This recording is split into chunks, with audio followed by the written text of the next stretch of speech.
ചാക്കോച്ചു തോമിച്ചോ ഒരു പീടി തന്നെ ഒന്ന് ഫ്രഷ് ആവട്ടെ. തോമിച്ചേട്ടാ, വലി നിർത്തിയെന്ന് പറഞ്ഞിട്ട് വീണ്ടും തുടങ്ങിയല്ലേ? എന്തിനാ വെറുതെ ഉള്ള ആരോഗ്യം കളയുന്നേ? ആ കുട്ടി പറയുന്ന കേട്ടേക്ക് തോമിച്ച അത് നല്ലതേ പറയൂ. എന്നാ വേണ്ടടോ, കാര്യങ്ങൾ പറഞ്ഞുതരാൻ ഒരാളായി. എന്താ സിന്ധേച്ചി സ്വപ്നം കണ്ടിരിക്കാ? വെറുതെ. ഇത് 6-ാം മാസല്ലേ ചേച്ചി? ഇതായി മരുന്ന് കഴിക്കണം കേട്ടോ. അമ്മേ, ഈ സിന്ധേച്ചി കൊണ്ട് എന്തെങ്കിലും ചെറിയ പണിയൊക്കെ ചെയ്യിപ്പിച്ചൂടെ? പോട്ടെ. മഴക്കാലം വരാറായി. പനി പടരാൻ സാധ്യതയുണ്ട് കേട്ടോ.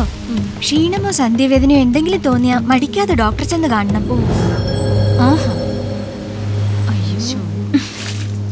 വെള്ളം ഇങ്ങനെ കെട്ടിക്കിടന്ന കൊതുക് പെരുകുമെന്ന് അറിയില്ലേ?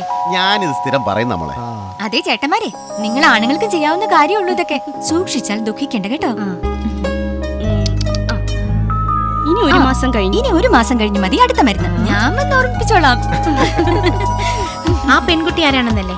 അവളാണ് ആശ, അംഗീകൃത സാമൂഹിക ആരോഗ്യ പ്രവർത്തക. നിങ്ങളുടെ ആരോഗ്യ കാര്യങ്ങൾ ശ്രദ്ധിച്ച് 1000 പേർക്ക് ഒരാൾ വീതം ഇവർ എപ്പോഴും നിങ്ങളോടൊപ്പം ഉണ്ടാകും. ഇവരുടെ സേവനം പരമാവധി പ്രയോജനപ്പെടുത്തിക്കൊണ്ട് ആരോഗ്യ സമ്പന്നമായ ഒരു കേരളം നമുക്ക് പടുത്തുയർത്താം.